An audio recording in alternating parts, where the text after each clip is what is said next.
Thank you. The most important words in our Constitution are the first three words, we the people. Written in beautiful script, written many times larger than the rest of the document, so that even if you're across the room, you know what this Constitution stands for.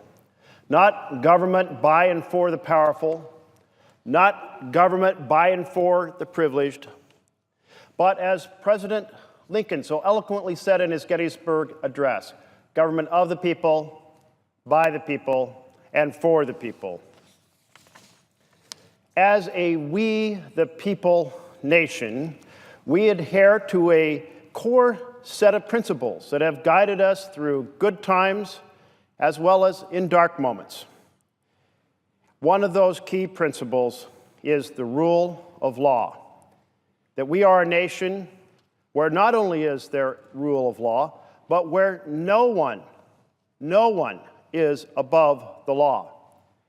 If we walked out of this chamber right now, proceeded through the double doorways, down the steps of the Capitol, we'd be staring at the beautiful building of the Supreme Court. The entire building symbolizes the role of justice in our society.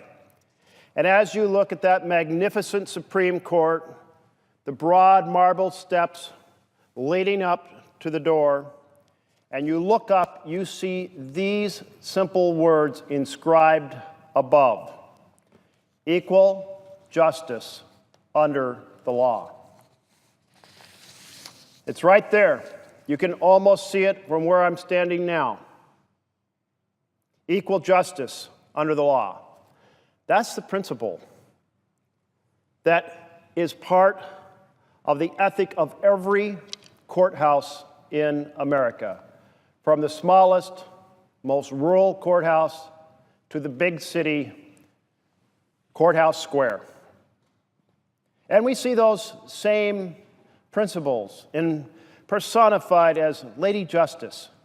There she is, holding the scales, blindfolded, so as to make sure that everyone is treated equally.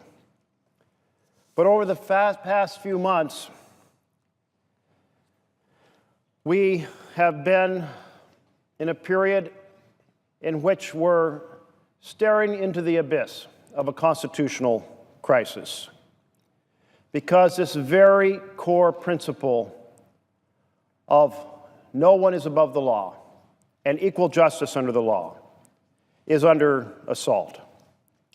We have a president whose campaign team is under investigation because of substantial information that suggests the possibility of coordination and collaboration with Russia to change the outcome of the presidential election.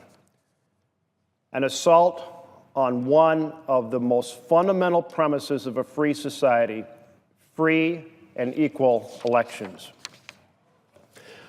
We have a president who gave code word classified information to an adversary, Russia, just a few days ago.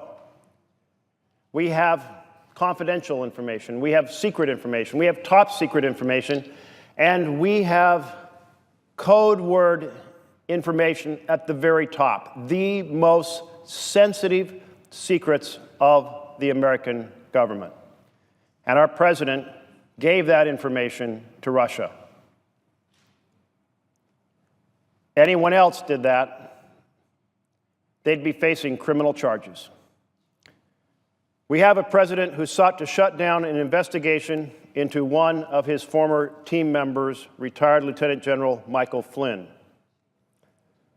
We know that Lieutenant General Flynn was in contact with Russian officials, and he was fired for lying about it. A president, President Trump, fired the head of the FBI because he wouldn't drop the investigation into General Flynn's Russian connections and conduct. We have a president, President Trump, who asked his Attorney General and Deputy Attorney General to develop a cover story to tell the American people that the reason he fired the director of the FBI was because he was upset about the director of the FBI's treatment of his former presidential opponent, Hillary Clinton. If anyone believes the president woke up in the middle of the night and decided to fire the director of the FBI because he was concerned about the way Hillary Clinton was treated, then you haven't been paying attention about the last year and a half. Now, if in the course of an investigation it is found that members of the Trump campaign coordinated or collaborated with the Russians to undermine the integrity of our elections, then that is treasonous conduct. And if the president asked for, encouraged, or knew about such activity, then that would be party to such treasonous conduct. And if the president used his office to attempt to shut down either the investigation of Michael Flynn or the investigation into collaboration between the Trump campaign and the Russians, then that obstruction is potentially a serious crime of obstruction of justice, and it has to be fully pursued. If the president fired his former FBI director in order to slow down or shut down these investigations, then that compiles the evidence of obstruction of justice. These sets of facts point to serious misconduct. We have to fully investigate whether or not there was, in fact, such misconduct. And that is why, for more than 3 months, going back to February 15th and the resignation of Michael Flynn, I have been calling for a special prosecutor to conduct a thorough, impartial investigation into these matters. And over these 3 months, the case for why we need an independent special prosecutor has only grown stronger. With each new event, each new story, each new piece of evidence. If there was any lingering doubt about the need for a special prosecutor, that doubt was washed away last week when President Trump fired Director Comey for pursuing the investigation into the ties between the Trump campaign and Russia. That's why many of my colleagues, countless Americans all across the country, stood up and demanded that no nominee fill Director Comey's shoes unless a special prosecutor had been appointed. So I was very pleased, Mr. President, when last night Deputy Attorney General Rosenstein appointed such a special prosecutor. Now, he will be coming to this chamber to speak with us in a short period of time, later this afternoon. But whatever else transpired, stepping up and appointing that special prosecutor was the right thing to do. He announced the appointment of former FBI Director Robert Mueller as special counsel. And the words special counsel and special prosecutor are largely interchangeable. Special counsel with wide-ranging authority to conduct a thorough and independent investigation into, and I quote, any links and/or coordination between the Russian government and individuals associated with the campaign of President Donald Trump, and any matters that arose or may arise from the investigation, and any other matters within the scope of the investigation. Last night's announcement was a tremendous victory for justice, the principle of justice. It was a tremendous victory for a country with the rule of law. It was a tremendous victory for the principle that no individual is above the law in the United States of America. We need to have confidence that there will be a robust investigation to get to the truth, no matter where that leads us. And certainly, our confidence has been improved by the appointment of a special prosecutor last night. And not just any individual, but an individual qualified and respected to lead such an investigation. For 12 years, from just before the September 11th attacks of 2001, right through 2013, this man, Robert Mueller, led the FBI. He led it for the second longest period in U.S. history. He led it for 2 years more than the standard term for the head of the FBI. He is known as a thorough, by-the-book prosecutor who can't be influenced or intimidated. And I have every faith that he will conduct a professional, robust, thorough investigation and give the American people the answers to all of these issues. But as we applaud this strong movement towards justice, to truth, and accountability, this strong stride in support of our We the People democratic republic, we cannot rest. We need to make sure that Mr. Mueller, as a special prosecutor, gets every resource he needs to aggressively pursue justice, to complete independence that he needs to undertake this incredibly important task. And at the same time, we have to keep pressing here in the Senate, encouraging our Intelligence Committee, as well as the House Intelligence Committee, to aggressively pursue information. We cannot cede our obligation to represent and fight for the best interests of the American people or for our We the People nation, and that includes speaking truth to power and holding our leaders accountable for their actions. Mr. Mueller will have, as I noted, wide-ranging authority to conduct his investigation. His investigation and the investigation here in the Senate by the Senate Intelligence Committee will be looking at a number of connections that have occurred over the course of this last year and a half. Now, we know a lot about what the Russians did to hack the American presidential election.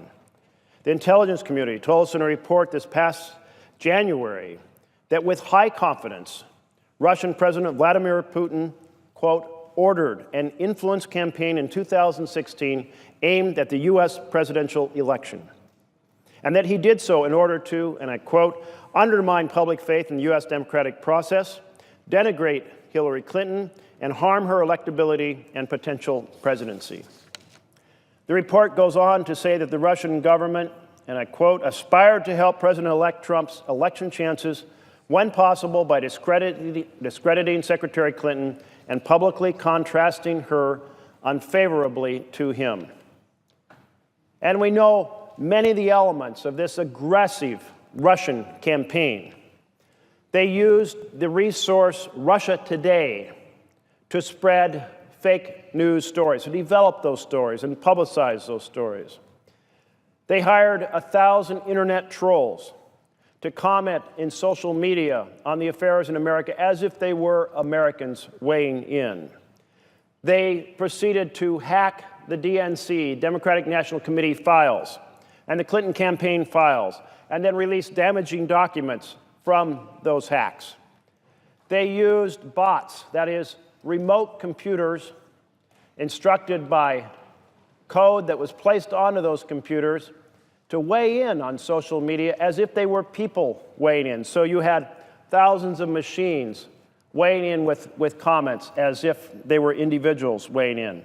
And why did they do that? To take the fake news story and proceed to amplify it with comments from 1,000 trolls and probably tens of thousands of bots in order to get those issues trending so they would appear in the everyday news that Americans see.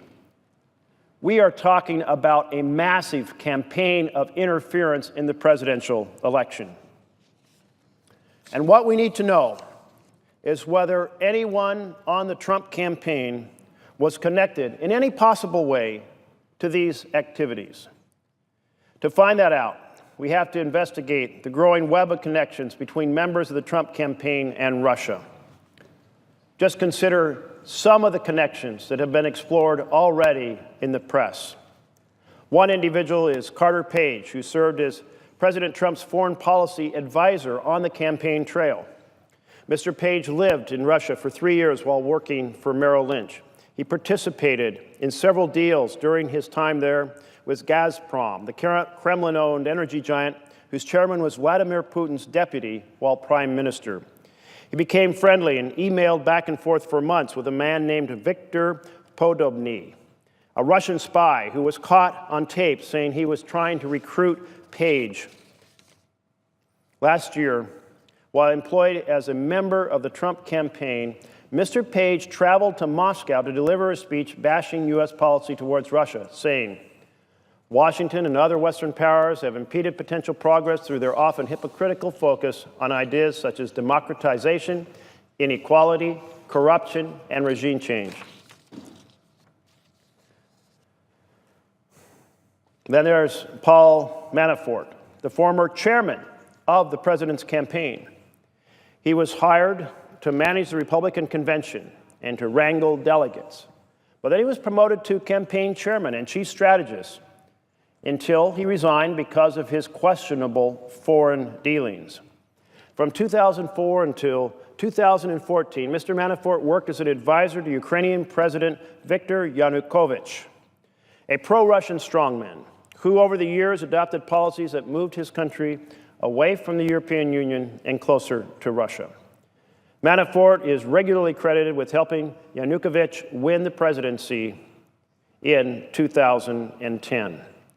In 2014, a revolution rose up against Yanukovych, and he was ousted from power, and he now lives in exile in Russia. But Mr. Manafort continued working in Ukraine, helping rebrand the former president's Party of Regions as an opposition party, mostly from eastern Ukraine, that advocates for stronger relations with Russia. And then we have Roger Stone, President Trump's longtime ally, friend, and advisor since they first met back in 1979. That's 3+ decades. Ironically, it was Mr. Stone who introduced Donald Trump to former President Richard Nixon back in the 1980s. And there are stories in the media that Mr. Stone pressured the president to fire Director Comey.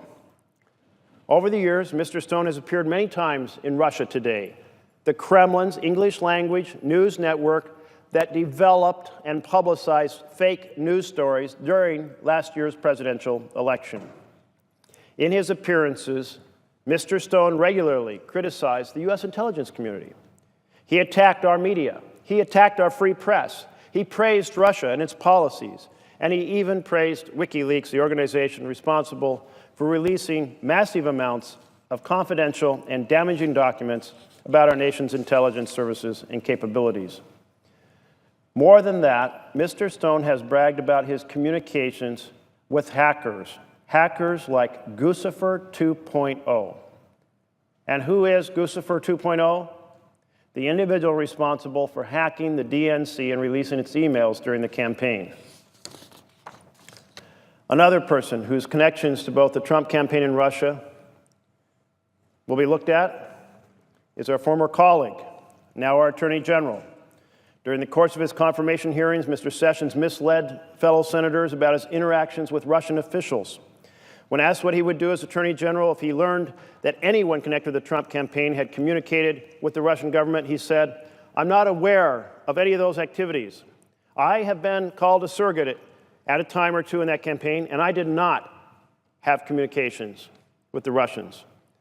But he did have communications, meeting with Russian Ambassador Kislyak on 2 separate occasions last year. And then we have Michael Flynn,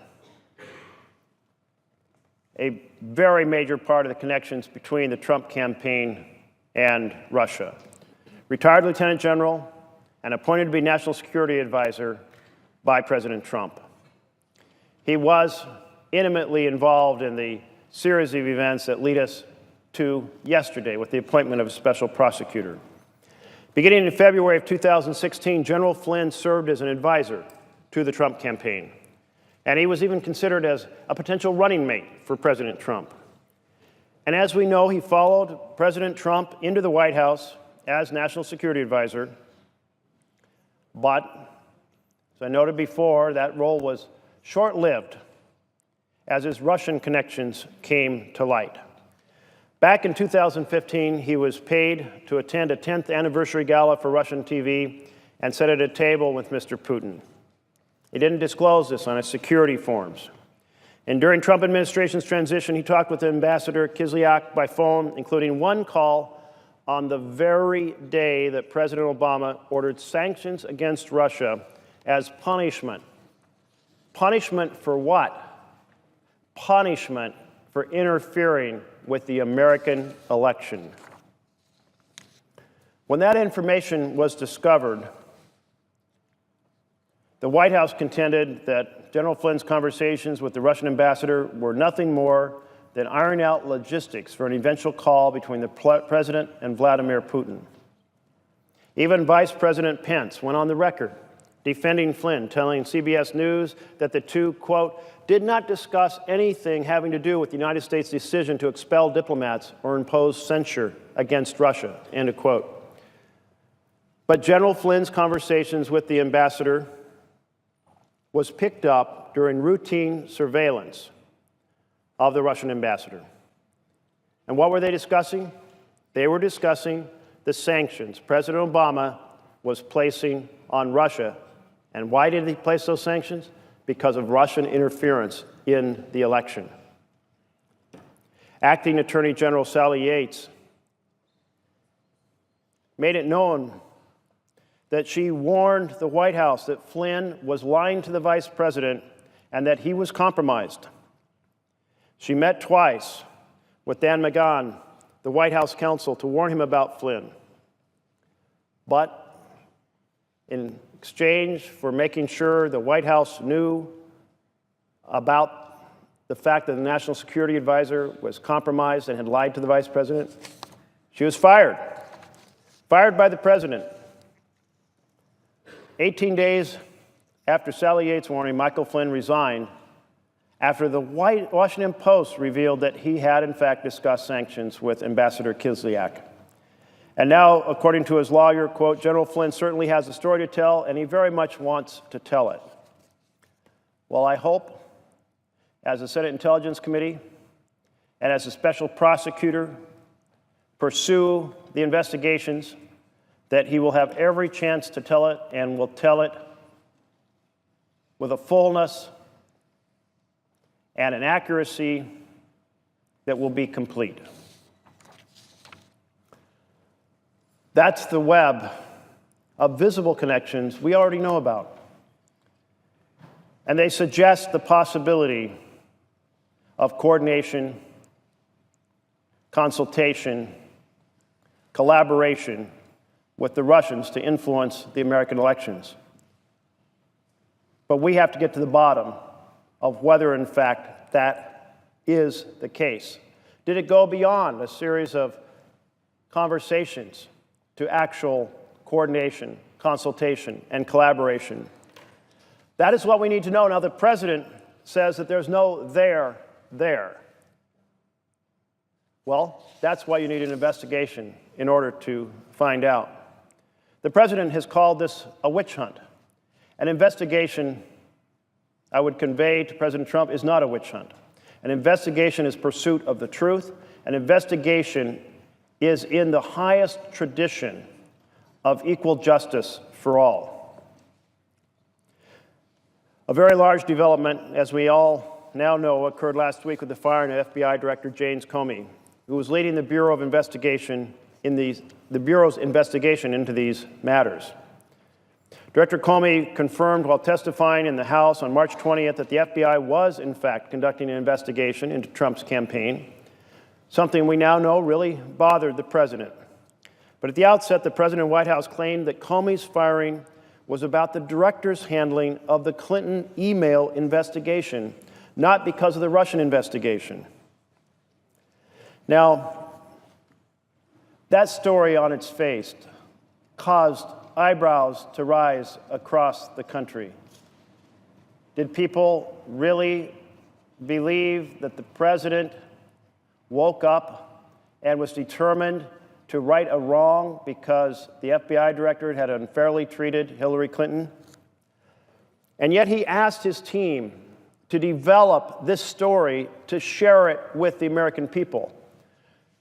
He asked his team, his attorney general and his deputy attorney general, to essentially put out a story to mislead the American people. That in itself deeply damages the integrity of the White House.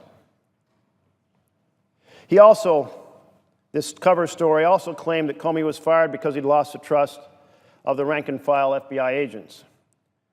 Acting FBI Director Andrew McCabe came to the Hill to testify to the Intelligence Committee last week, and he conveyed that that is simply not true. The cover story also involved Deputy Attorney General Rosenstein being the instigator of the firing by preparing this memo on his own and recommending it to the president.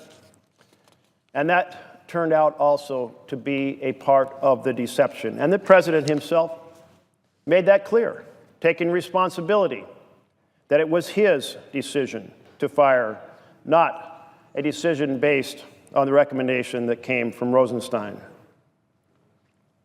In an NBC News interview with Lester Holt, President Trump admitted that he, quote, was going to fire regardless of a recommendation, and that he was thinking of this Russia thing, as he called it, this Russia thing, when he finally decided to fire the director. He also told Lester Holt that he had asked Director Comey 3 times whether he himself was under investigation. So the president admitted on camera to the American people that he fired the man in charge of the investigation against this campaign because he was frustrated that the investigation was still going on. The American people received reports subsequently that the president had asked Director Comey to pledge his loyalty to the president. This is a news report of the memo that Director Comey wrote after meeting with the president. We find that the FBI director is not going to be loyal to anyone but Lady Justice. And the president had the audacity to publicly threaten Director Comey after firing him. James Comey, said the president, better hope there are no tapes of our conversation before he starts leaking to the press. Attempting to intimidate the future statements and possibly statements in an investigation after a person has been fired is another factor that is totally inappropriate. Everyone with any shred of common sense knows such intimidation is inappropriate, but in the context of a criminal investigation, it may be more than inappropriate. Now, we don't know if there actually were tapes. Now, our Intelligence Committee has requested the memos that Director Comey wrote on his various conversations with the president. Remember, this is an experienced, seasoned FBI agent turned director who has spent his life documenting conversations. It's considered to be a high level of integrity when such information is recorded in this fashion. So, those memos carry a lot of weight. Some are classified, some are unclassified. They need to be provided immediately to the Senate Intelligence Committee. And if they aren't provided, then the Intelligence Committee needs to subpoena them and needs to subpoena the tapes. If they exist, they need to be delivered. If they're not tapes, but they're transcripts, they need to be delivered. If they're not tapes, but they're a thumb drive or they exist on a piece of hardware, they need to be delivered. And our special prosecutor, Mr. Mueller, needs to have them as well.